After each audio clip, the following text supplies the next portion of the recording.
السلام عليكم اخواتي. هذا الفيديو اليوم لا للقصف ولا للضحك ولا للمزح. هذا الفيديو كم كلمة بقلبي وحابب احكيهم، غصة يعني. الله وكيلكم مقهور يا عالم. بدي رجعكم معي بالزمن بس 5 سنين لورا. اكيد الكل بيتذكر كيف كنا، اكيد يعني بلا ما احكي. والله اشي بيقي. انا عن نفسي انا كل يوم ما بنام الا اذا دموعي هيك معبيين بخدتي لحتى اقدر نام بصراحة هالشي اللي صار فينا. بتعرفوا شو هو القهر؟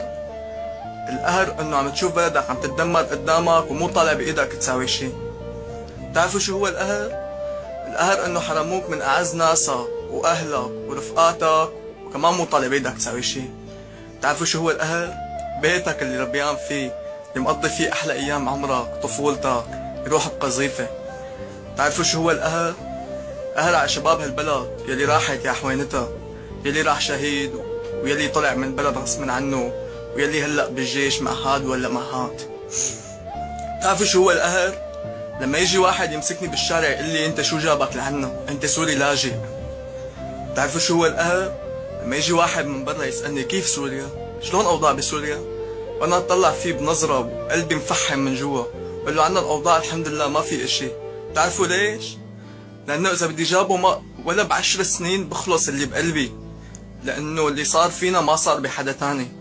شو بدي اقول له ولا شو بدي احكي له؟ بيقولوا خليها بالقلب تجرح ولا تطلع وتفضح. وانا من عندي بقول حسبي الله ونعم الوكيل بكل واحد شارك بدم الشعب السوري. حسبي الله ونعم الوكيل بكل واحد هدم قطعة من سوريا. حسبي الله ونعم الوكيل بكل واحد قهر سوري بالغربة. وبتمنى هيك الفيديو بس هيك انا عن جد حابب انشره، انه الكلام كثير عم يوجعني من قلبي. بتمنى كل واحد يدعي دعوة من قلبه على سوريا.